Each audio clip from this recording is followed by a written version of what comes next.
everybody, and welcome to the show. Excited to be here on the road again. Getting ready. We've got a big Lincoln Day speech that we're going to be doing tonight. If you are in Washoe County or the Reno area of Nevada, we will be doing a Lincoln Day speech tonight. So, come on out. I hope to see you.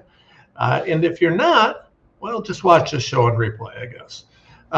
Anyways, I'm joking, folks. Excited to be here today, though. Interesting stuff. Stock market is just an absolute disaster today. And of course, this gives the media everything that they want. They've been waiting.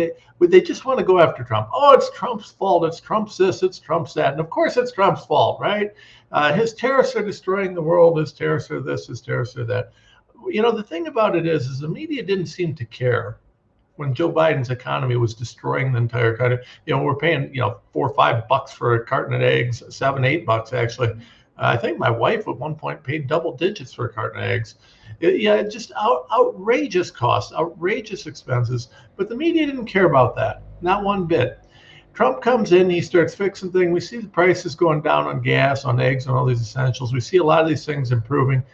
But we disrupt the globalist plan by including tariffs, by trying to make America great again, rather than allowing other countries to be made great off the backs of Americans.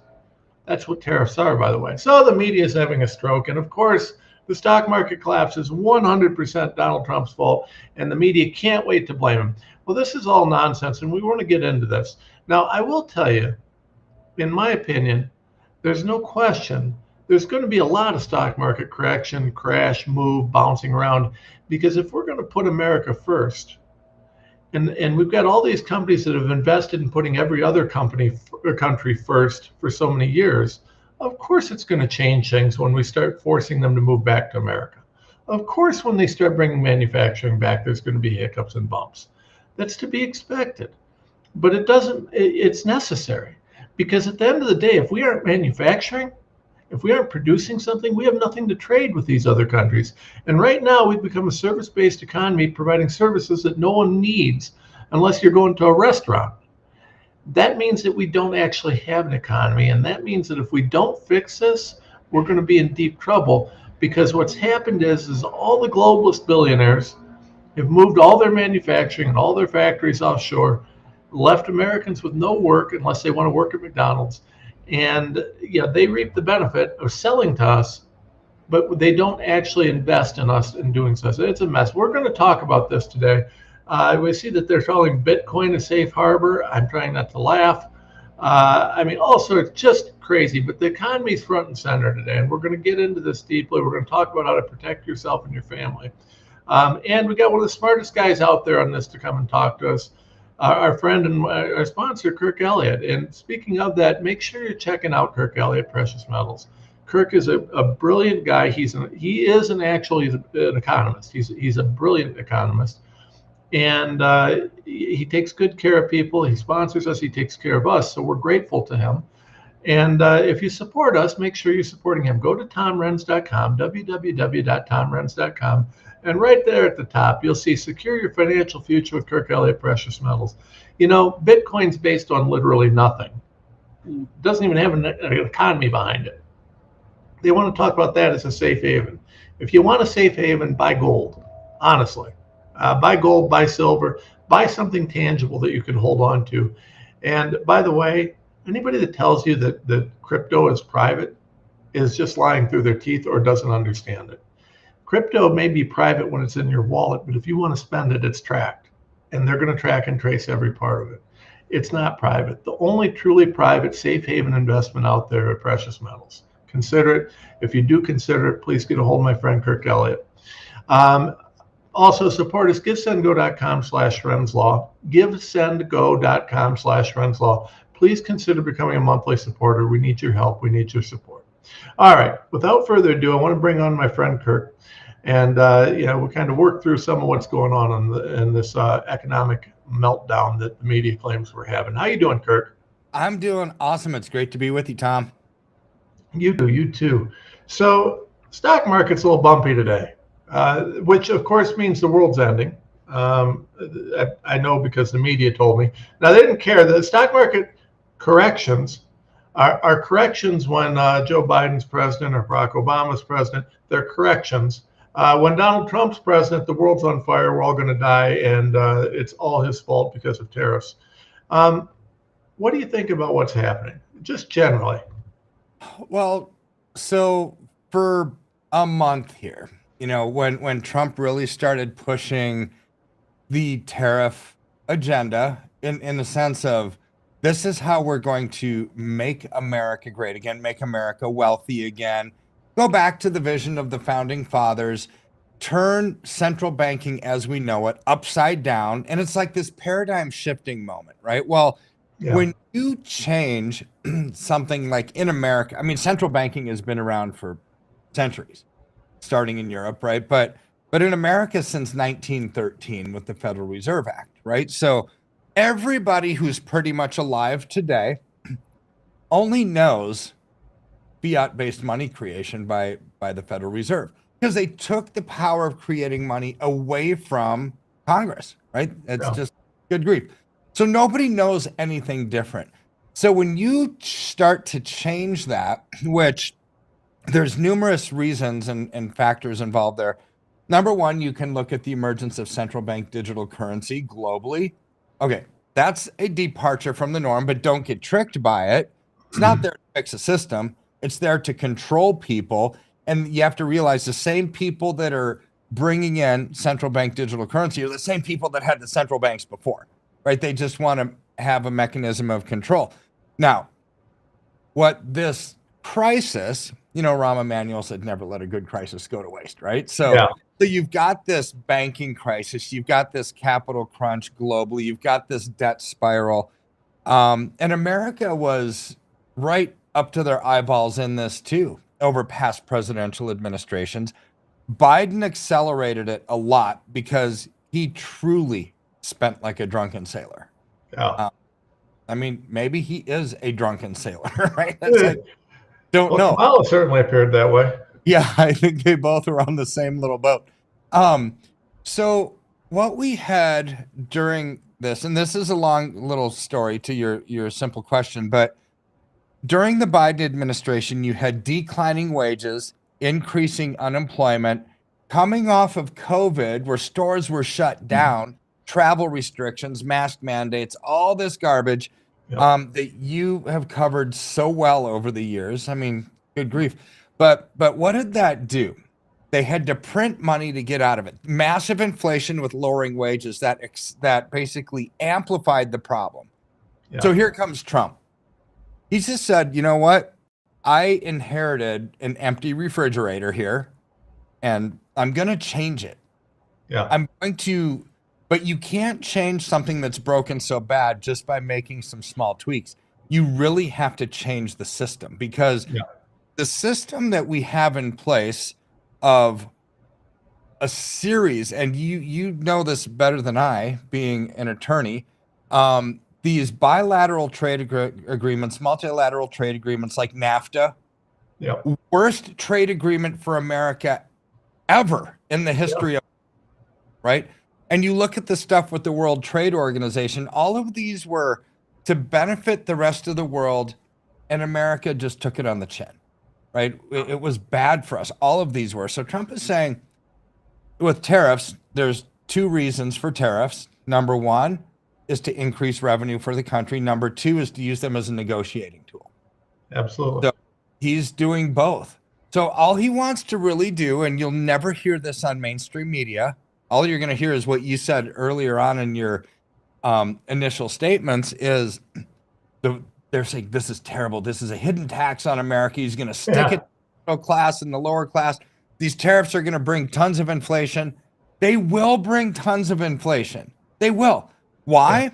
But not forever, for a short period of time, because when we rely on imports, which we have to, because the last 40 years, past presidents have exported our jobs overseas to buy cheap foreign junk, right? So now, in theory, a tariff is going to make foreign goods more expensive, and people are going to say, I don't want to pay for that. I'm going to pay for the lower cost American goods. Okay, that's how it will work if We had factories that were up and running, but all these factories have to be retooled. Maybe they have to be rebuilt. You have to train the workforce again because our manufacturing base went overseas. It's Yep. not like Trump can change this overnight. No. You have to rebuild, right? And so this is where we are. And this is why Secretary of Treasury Bessent and Secretary of Commerce Lutnick and President Trump have all said two things. Trump said, don't look at the stock market. He said this 3 weeks ago. Yeah. Why did he say that? Well, probably because he knew it was going to come after Liberation Day, right? And he said, just don't look at it. It's going to be fine. And I agree with that. And then you've got all three of those gentlemen I just mentioned saying this is going to be Trump's economy in 6 months, which would put us in the fourth quarter. Why not right now? Because you have to rebuild. You have to retool. You have to undo the damage of previous administrations to get to a point of success. It's just like, Tom, if you were really fat and overweight, right? It's like, I got to go on a diet, right? Yeah. So the diet's not fun. It's painful. It's just not pleasant. But boy, the gain is going to be amazing. Or let's say you really want to change the way your body looks and you start hitting the gym every single day, right? Yeah. That's painful. You wake up in the morning and you can hardly walk after leg day. But boy, 6 months down the road, man, look at me. Yep. I've made a huge difference. Same thing with the economy. We have to go through pain to get to gain. But the gain that we're going to see through these tariffs is more of a permanent structural change. Yeah. Going to change the way that the world thinks about commerce, and it's going to put America back on top. So here's my thoughts about Liberation Day. Yeah. There was so much hoopla about it and buildup and excitement. And Trump started speaking. It's like, oh man, is this a nothing burger? It's like I've heard of this stuff before, right? And then came the kind tariffs, right? Which was Trump's response to, we're not going to do reciprocal 1-to-1. Like if China has 70% tariffs on American goods, we're going to reply back with 70%. He did half. So why did he do the half tariff thing? I thought that was brilliant. I love that. So did I. I mean, at first I thought, wait, that's not enough.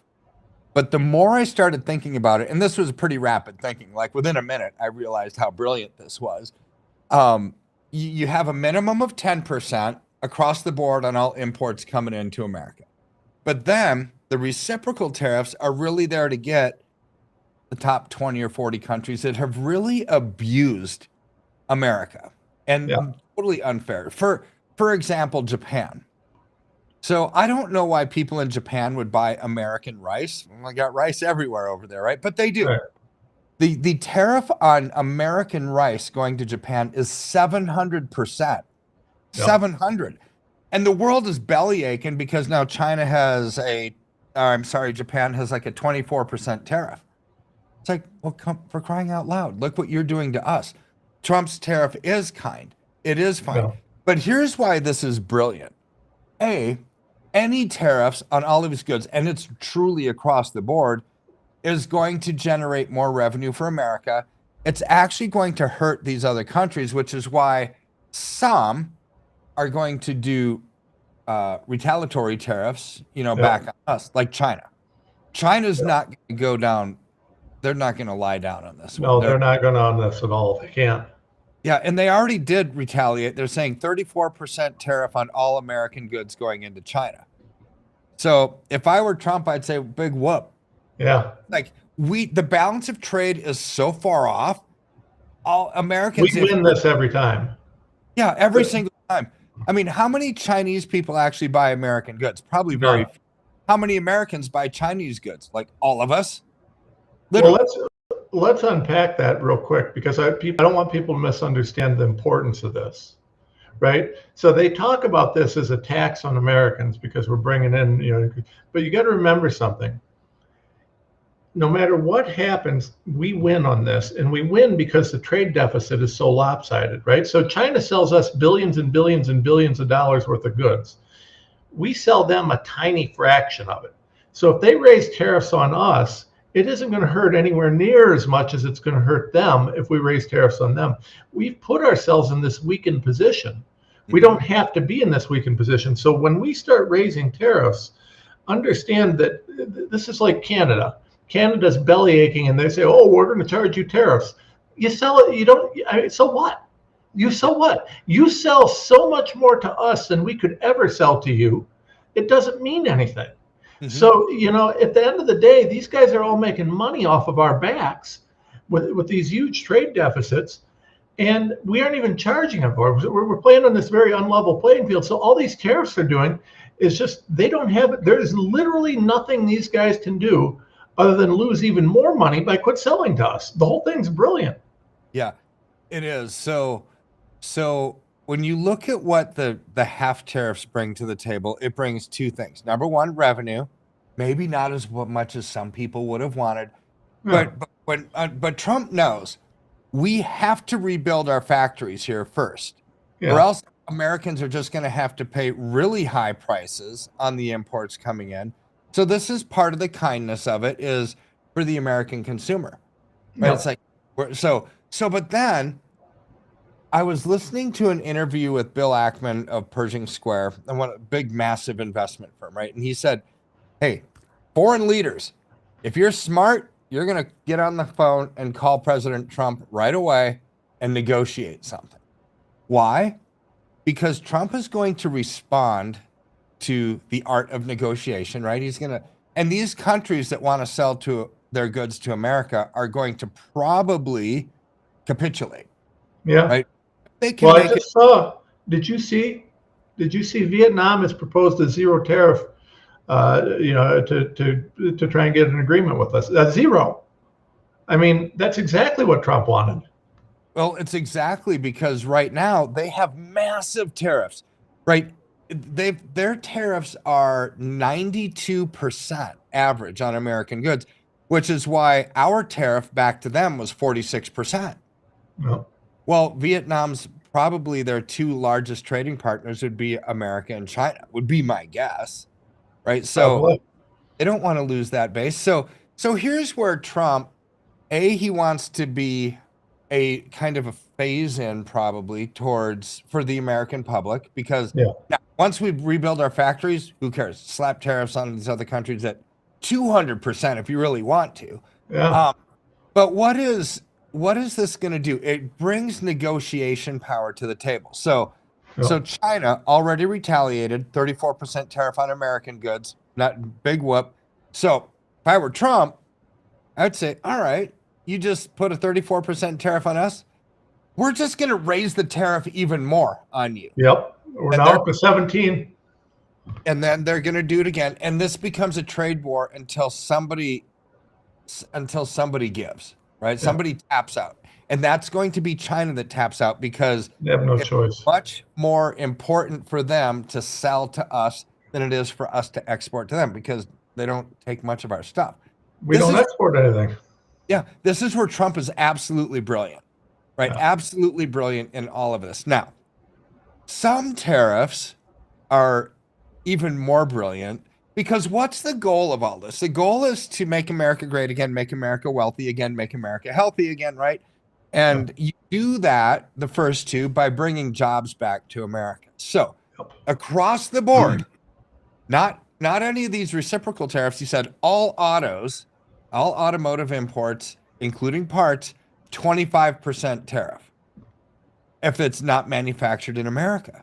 So that would be, imagine some of these really expensive cars from Europe, like Mercedes and BMW and Audi and Porsche, and then stuff from Japan like Toyota, or Korea when you've got Hyundai and Kia and whatever else, right? Yeah. So all 25% more expensive. Now, what about Ford and GM? They're American car companies. Here's where they could have tariffs on Fords and GMs too. The country of origin doesn't matter. The country of manufacture does. So Ford and GM, because it was cheaper to manufacture in Mexico, put plants down there. That's jobs in America that aren't being created. And this is what Trump wants. So even American cars could have a tariff on them. And so what people are going to do is they're going to say, we don't want these tariffs. Let's start manufacturing in America.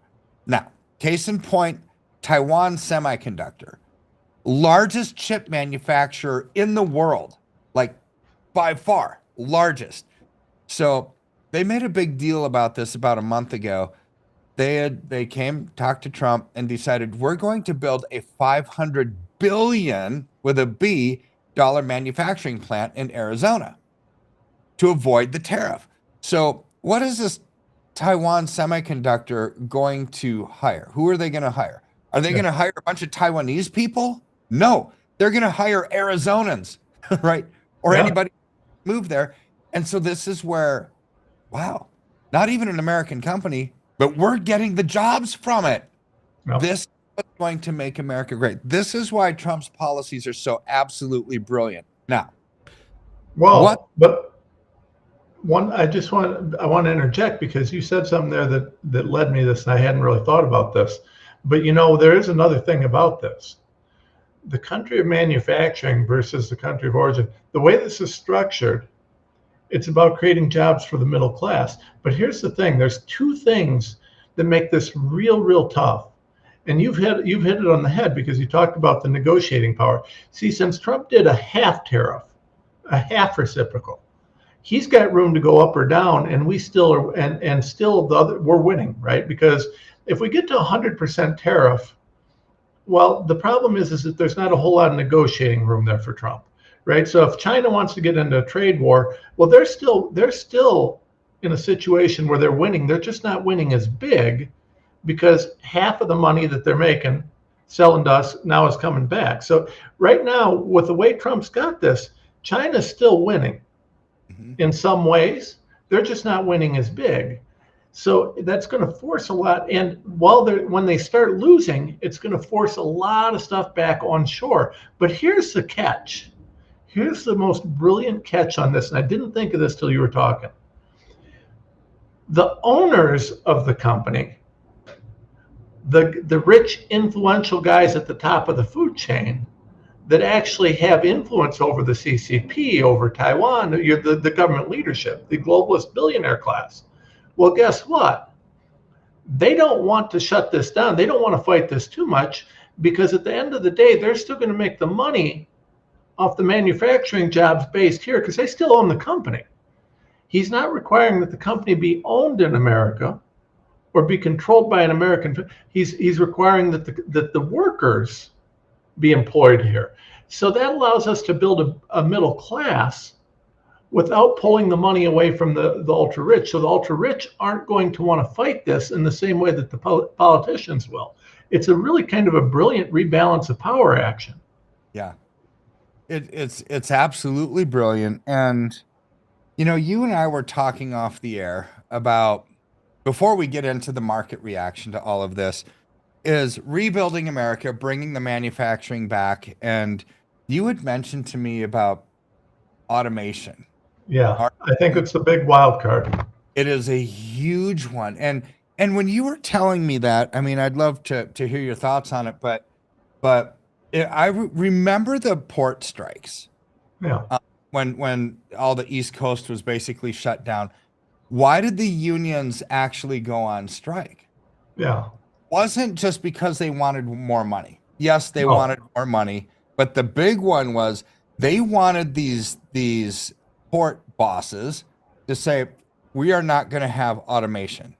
We want you to continually have, moving forward, workers, hands on these cargo containers, where almost every port in the world, like literally every port in China, biggest shipper on the planet, they're all automated. Yeah. It's robots carrying these things around, right? So they don't want that, because the unions are so powerful, and the longshoreman union, that they know what's kind of coming, and so they're trying to preemptively do this. Now, this is going to be hard moving forward. I remember something that Elon Musk said maybe 9 or 10 months ago, was this move towards AI. Yep. America's not ready for it. No, we're not. Helped create it, right? He helped create ChatGPT, Elon Musk did. But here's where now he's scared of it, because it will change society. How will this society? It's like, imagine if computers are making decisions because we've reached singularity Yep. and computers are smarter than humans and they can do things quicker and they start to think on their own and they're super intelligent. Yep. I mean, we're basically there, and takes every, I can't remember the years, Tom, every 4 to 7 years, this computer processing technology doubles, and we're now Yep. on, I think, generation 3 of like artificial intelligence and chat GPT. Well, what if, I mean, let's look at law, because that's what you are. Now, how cool would it be to have a computer that could do all the case study, go all the way back, look at every single case that's ever been written, and actually craft some kind of an argument? Now, they can never be real good litigators, but they could do all the research, right? Well, they're going to replace a lot of lawyers. I mean, Yeah. the AI system is already there. And I'll tell you, as a lawyer, the AI is already there. Most lawyers are using AI now. For case research and certain drafting and certain this or that, and you don't really have a choice. If you don't, you really can't keep up. And it's an incredible tool. But the problem here's the threat, and not to get too far askew with this, there's a tremendous threat. So I identified, actually, as I was going through, because I look into this stuff. So the AI system that a ton of lawyers use. There's a couple of systems that they use that are kind of like leading the charge, right? Both of those systems fail to actually have access to all law. Now, whoever controls what law that these systems are looking at controls the law entirely, right? So we found some loopholes, some errors, some issues, and some bias built into these AI systems, which could fundamentally change our legal system in a profound way. And it's very easy to see that happening. So the threat is not just the automation taking over. The threat is who's controlling the automation and the thinking, and whether they're going to use it for their own purposes or nefarious purposes. We've really got to get some. I agree with you, and I don't want to get too far askew from the economic realities of this. But at the end of the day, if we don't have some legislation governing how AI is structured and concerned, and make sure that it's truly independent and based on science, facts, and realities with a comprehensive view of everything, the AI will be the most powerful tool of manipulation and control in history. It will enslave humanity. I mean, they'll essentially be able to enslave us because they can make any legal argument they want, and it's nearly incontrovertible if you can't find the cases that are buried, that they've kind of excluded from the world. I mean, that's crazy. And even things that don't have to look at case law, accountants.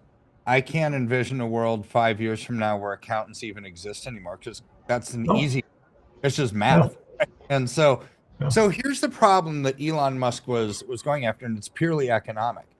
So American companies are going to love AI because it's going to save their costs, right? It's like, I don't have to hire a person. I'm not going to have HR lawsuits. I'm not going to have discrimination lawsuits. I don't have to even pay them a salary. I don't have to provide benefits. This is going to be really cool. So what happens here is twofold. Number one, all of these people that got laid off, replaced by computers, what do? Well, they're going to have to go to the government for some kind of assistance, welfare payments, whatever, right? Because that's what happens when you lose your job and you can't find another one. And there's going to be so many jobs that are lost that there's going to be a huge push towards government funding of helping people. Number two, the government isn't going to have enough money because they get money from people paying income taxes. Computers don't make money. There is no income taxes from them. Computers aren't going to walk away from the office at 5 o'clock and go to Best Buy and buy some new AirPods, right? They don't spend money. So now the sales tax revenues are going to come down. This is the pickle of what they thought was really good is going to be economically devastating. So I think whether it was intentional or an unintended benefit, Trump bringing in tariffs offsets a lot of that. Because also, when you slash government spending, what DOGE is doing, and what did Howard Lutnick say a week or two ago? He was on this interview and he said, you know what? These tariffs are going to be really good. But when you couple that with what Besant and Elon Musk and I are doing on creating a sovereign wealth fund and hopefully getting rid of taxes. That's almost an exact quote. No need for the IRS, right? When you have tariffs that are going to pay for the bills. Now, the tariffs won't pay for all of our bills right now, but if you cut spending by a couple $1 trillion a year, maybe, and you have tariffs paying for some, now you could institute just a national sales tax, a consumption tax, which is the most fair thing ever. Because if you spend money, you could spend like a drunken sailor if you're really, really wealthy, and you're going to pay a higher tax. If you don't spend much because you don't have very much, well, then you're not paying much, right? So it's you add all these three together. This is where I've never been as excited as I am about the future of America, where we're going. We're changing the system that's been in place since 1913 and globally. But in the meantime, oh my goodness, Tom, I've had so many calls coming into our office, not from my clients. My clients are very well trained because we take the time to educate them. Yeah. But new people, Kirk, what do we do? The stock market's collapsing. Everything's falling apart. Trump is putting this hidden tax on America, and it's awful. And they're listening to mainstream media, right? And so it's like, okay. Even Trump said, don't look at the stock market. They said it's not going to be our economy for 6 months. And I've been talking for months, there's going to be extreme volatility in the markets because of these tariffs, but it won't be long-lived.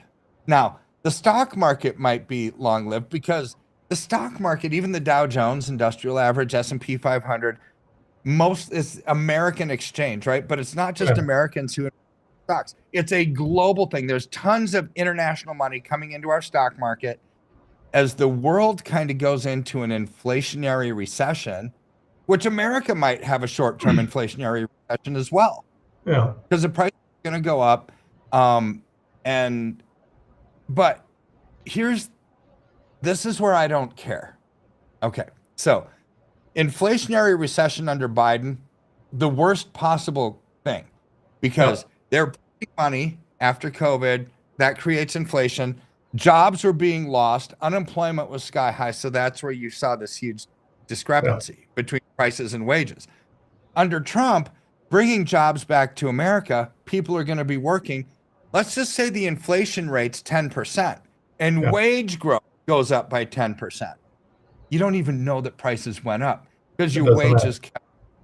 This is the part of a growing economy that Trump is going to bring, where people should not be hyper-fixated on inflation. Inflation could mean spending like a drunken sailor because they don't have enough money to fund everything. Or inflation could mean we actually have a growing economy and the economy can sustain higher prices because people are working more. This is the kind of good inflation that we'll see under Trump, where it was bad inflation under Biden.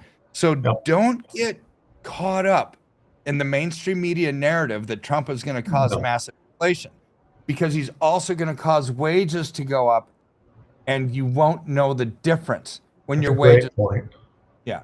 Great point. People don't realize that inflation is only bad when wages aren't matching or exceeding. If wages are exceeding, it's natural. You'd have a problem if it wasn't there. So I mean, that's okay. One of the things, Kirk, that I want to really hit, that I want to make sure people understand is, so I'm going to talk about this, and I really love your comment. So when we look at the reason that we're in this situation economically, America doesn't produce anything. We don't manufacture anything. And the reason we don't manufacture anything is because we've regulated our economy. If you want to open, say, a company that makes paint, right? The number of EPA regulations that you have on the chemicals that go into the paint, the number of regulations that you have to protect people who are working on making the paint, the number of regulations that you have to employ anybody in any company, OSHA, benefits, costs, expenses, taxes, this, that. The cost is outrageous. And when you start throwing in highly regulated industries like making paint, for example, I just use that as a random example, but there's a lot of them. The cost of creating a product in this country is outrageously high. Yeah. Now you throw in on top of that the fact that wages in this country are always high. Now I'm not rumbling about wages. I want the workers to get paid. But when you combine the wages, the high wages of the union jobs and things like that, which I actually support union jobs. I support the idea of people getting a good paycheck because that drives our economy.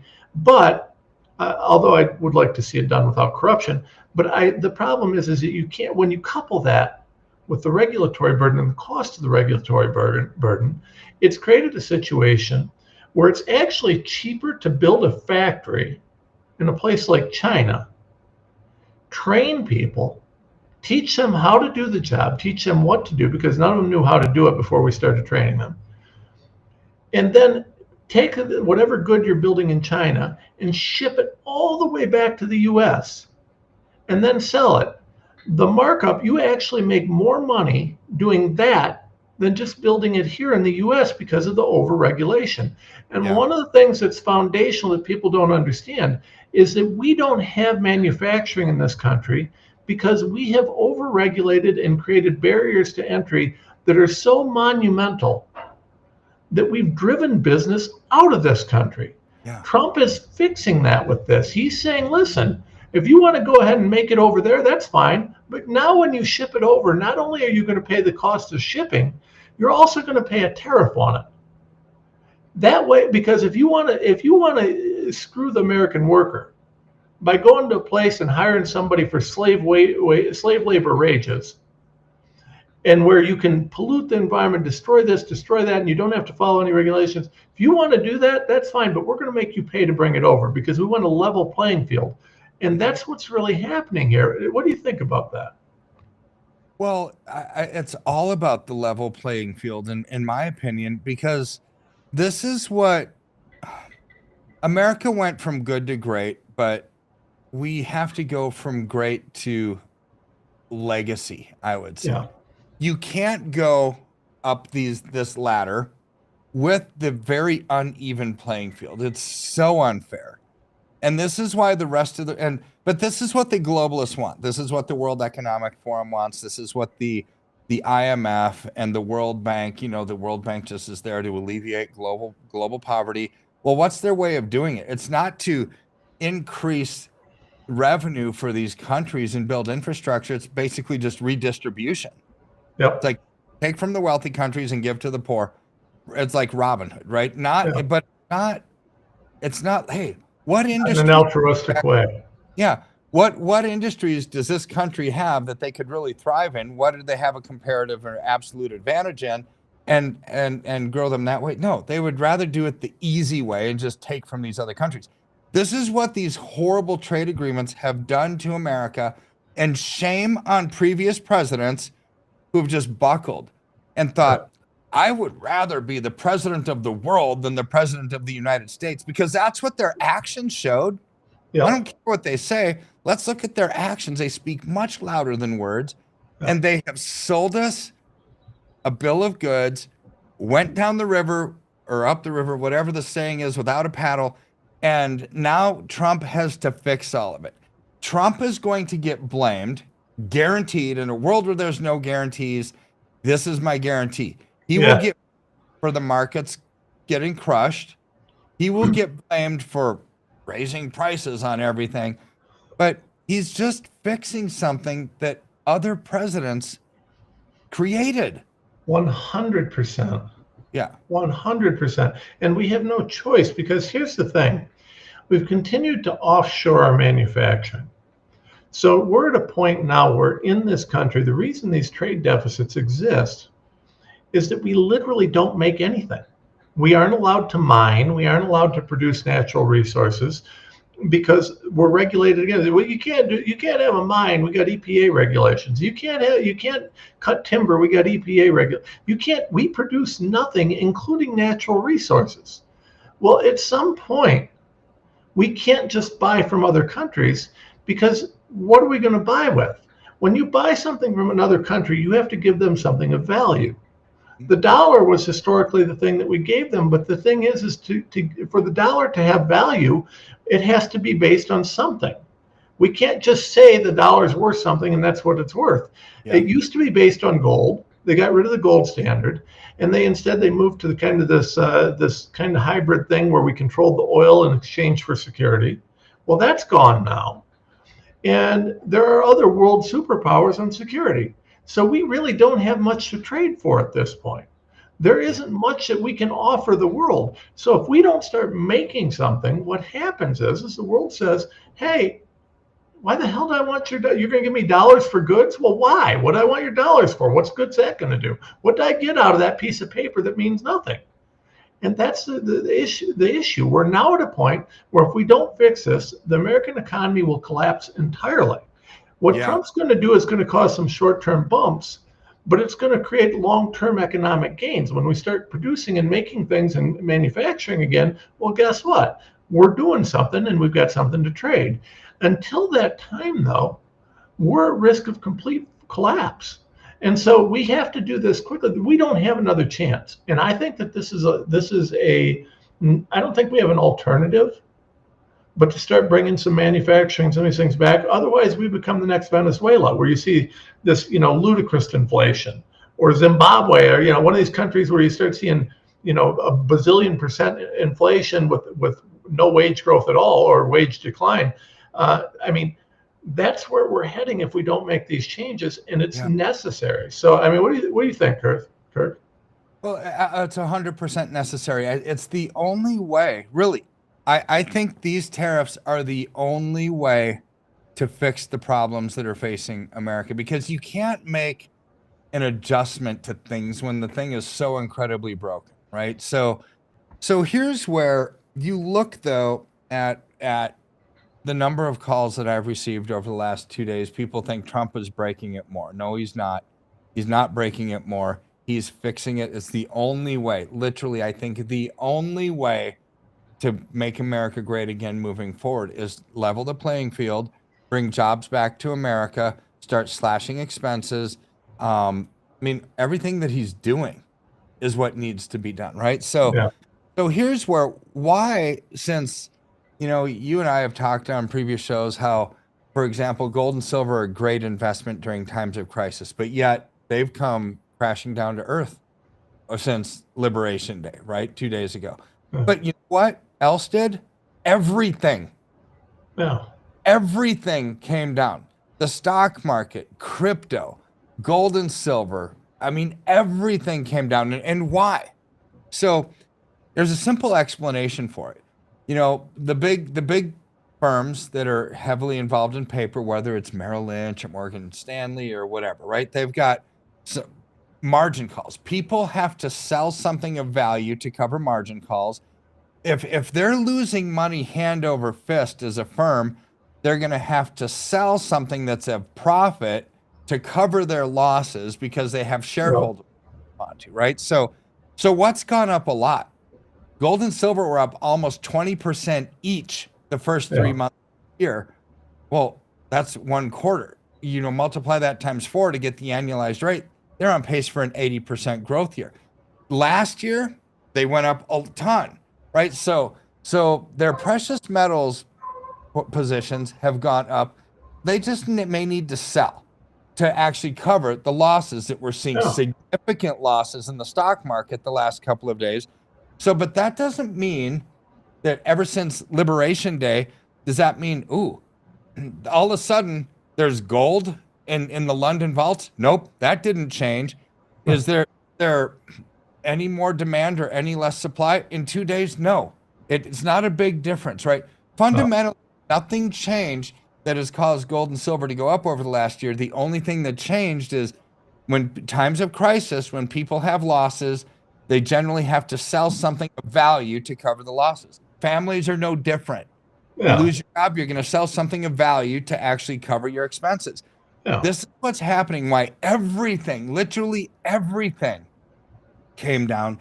Even things that have no basis in the tariffs at all, like crypto, like gold and silver. The only thing that does are companies that sell things that are going to be tariff impacted, right? But so people have to sell stuff of value to cover losses. This is why I think everything came down. So since there was no fundamental change that caused it, use it as a buying opportunity Don't get overpowered and gripped and paralyzed with fear when there's actually something really good that you could buy on a dip to actually move forward. I mean, that's how I see it. No, I agree with you 100%. I mean, listen, the reason, so if we turn to gold and silver specifically, this isn't complicated, right? You got something, you got people who need to have access to cash. They need liquidity. You sell the product, you sell something that you've got, high profit on. They've made 20% this year. Well, of course you're going to sell the thing you made 20% on, because it's going to cover your margin. It's going to cover your whatever you've got going on. It's going to be covered there. Yeah. So this is a just a thing that you would expect them to do. It's where the money is. So I mean, by doing that, they cover their margins. But by selling, what happens is you have met some of the demand in the market. So the cost will drop temporarily, but it's not a permanent thing, right? This is a market correction. It's to account for a market correction, then it bounces back up. So I agree with you. I mean, obviously I'm a fan of the precious metal investments, and I think that we're going to see, because we still have the push for bricks, and the gold-backed bricks and all the gold-backed currency, and gold-back is going to be the new central bank digital currency. Ideally, we'll be able to get some privacy out of it, but I mean, that is where they're going, and there will be a digital currency, and it will be gold-backed, and it will be universally accepted, and they are going to try and control the central banks. There's no question about any of those things. But what that does is that does push the value of gold and silver and other metals way, way, way up. Yeah. And so, you look at the long-term investment game. To me, it makes total sense. I mean, my thoughts on it. My thoughts too. Exactly. Well, Kirk, I know that you've got to get out of here in a few minutes. Do you have any kind of closing thoughts before you got to leave us? Yeah, I mean, real quick bullet points. Expect more volatility. Don't be shocked when the markets continue to come down for a while. But as anything in life, make sure that you're listening to the right people. Mainstream media isn't going to steer you in the right direction.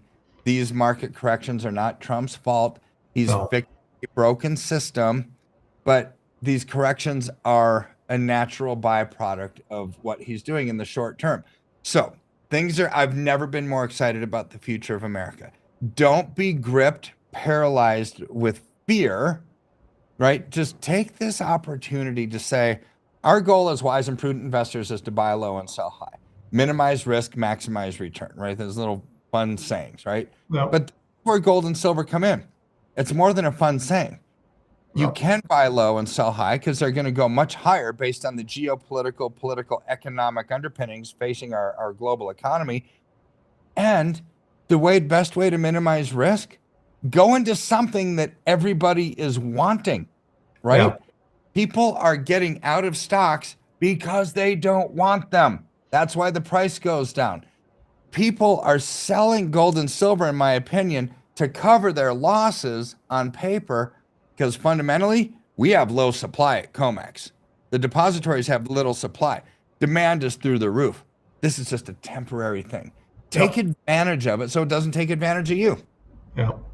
Well, Kirk, I appreciate it. I'm honored to work with you. I appreciate what you do. I appreciate your support for us and for the show.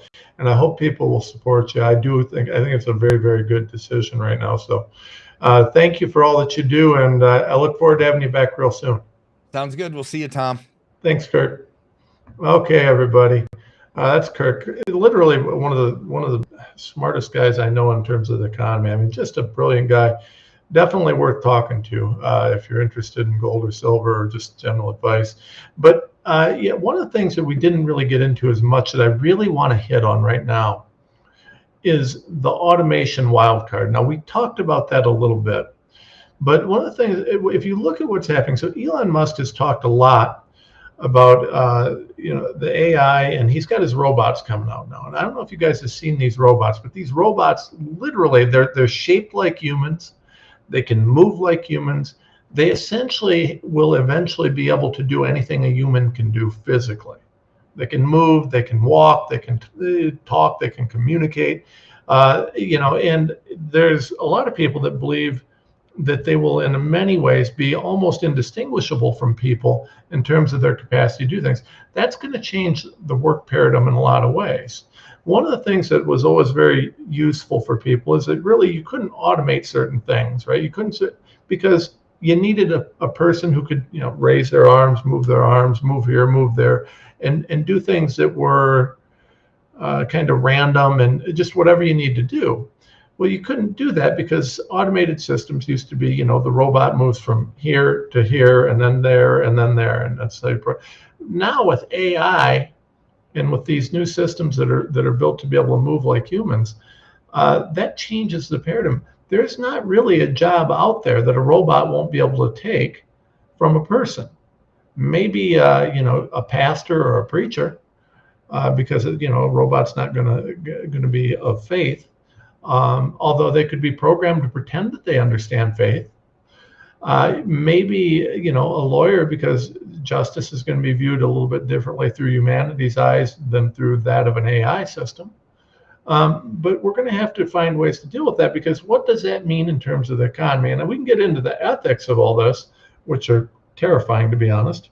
And there's a lot of things to think about there, but beyond the ethics, and beyond the fact that, we should all be a little bit terrified of AI take over the universe, we also have to consider the fact that economically speaking, humans are going to be pretty close to obsolete very soon in almost all cases. And the irony to this is some of these globalist billionaires that think that they're going to control the world, well, guess what? They're going to be obsolete too. They really are. There isn't going to be a need for much human intervention on anything. From a work perspective, what does that mean for our economy? Now, the globalists have been talking about this for a couple of decades. Jeff Bezos, some of these guys have been talking about the fact, and they saw it coming because, for example, the self-driving cars. Well, there's a ton of Americans that make their livings driving truck. That's not going to be necessary for much longer. Well, what do these people do for a job then? If you've been driving truck for 20 years and suddenly a robot can do your job for a fraction of what it costs to employ you for a year, well, what do we do there? What happens when you don't need a construction worker because a robot can build? What happens when you don't need a lawyer because the robot can analyze the law and tell you what it ought to be? What happens when you don't? Really, what happens? How do you make a living? What's your purpose? If the robots can create food for us, if they can create supplies, whatever they want, what do we do then? What is our purpose in life? And one of the problems is they say that makes it so there's no need for humanity. Now, I disagree with that entirely. Humanity is God's creation for a lot of reasons, but regardless, from an economic perspective, what does that do? And so when Kirk was talking about, when we were talking about the way that the longshoremen opposed automation, that's why. They know that their jobs are obsolete, and they know that the companies whose only purpose is to make money, well, they can make more without people. That's where we're going with things. And so there's going to be a real push-pull there. And so the biggest wild card that we have about the U.S. economy going forward, let's assume that Trump can keep the tariffs where they are and that we can start reclaiming manufacturing. Well, when they build these factories in America, are these factories going to be producing human jobs, or are they going to be producing robot jobs? These are going to be brand new factories with the latest of technology. If they want to be competitive, they have to be competitive on a global scale. What does that mean? How do we deal with that? And it's really going to create an interesting issue coming forward. And it's terrifying, frankly. Mark my words, folks, you will not recognize the world we live in 5 years. 2030 will be a totally different world. And, the globalists are succeeding in that. They are changing the world in a massive way. And so the cat's already out of the box. There's not really much we can do to fix that. The question is, can we change course so that what the globalists have unleashed ends up doing good for humanity rather than bad? And that's really kind of a foundational issue. Speaking of globalists, by the way, did you all see that Klaus Schwab is stepping down as chairman of the WEF? I'm super sad about that. We nicknamed him the human genitalia because he looks to me like he's a giant penis. But if you look at him just standing there with his big bald head, to me he looks like human genitalia. But anyways, he's stepping down. Trump has really upended kind of this globalist scheme and the globalist plan for things. But at the end of the day, we don't really know how this ends up going. And there's a lot of wild cards, like I said, particularly automation, AI, some of these different things. We don't know where that's going to end up impacting the economy and impacting our jobs, impacting some of these. It's a wild card. It really truly is. So we're going to have to see where that all goes. We're going to have to see how this all works. And we just don't know. Real quick, I want to do one last thing before we get out of here. So Marie Le Pen from France was literally just on trumped up charges, no pun intended, convicted and banned from running in 2027. One of the things that we got to talk about when we're thinking about tariffs is the fact that the world is not free, and a lot of our old allies have become people who are on the verge of acting like enemies. Europe is talking about fining Elon Musk $1 billion because they don't like his free speech. Folks, Europe's not acting like good people. These people, I mean, look at what they're doing, allowing these, immigrants to come in and rape people and murder people, and they won't charge them, and if you talk about it, you go to jail. They're controlling speech, they're controlling everything. Europe is becoming truly tyrannical. It's on its way. The tariffs, some of these things that we're doing to protect and to build our country are necessary because we don't have a lot of friends in this world, and there's even fewer who like freedom. We got to start protecting our own. We got to start building our own. We got to start, making sure that we got our house clean so that we can take care of things, because we can no longer take care of the whole world. And we certainly can't trust the tyrants in Europe to have our back anymore. We can't trust these globalist tyrants who are only worried about their own pockets to have our backs. We've got to protect and make America great again. So anyways, thank you guys for listening. Appreciate you all.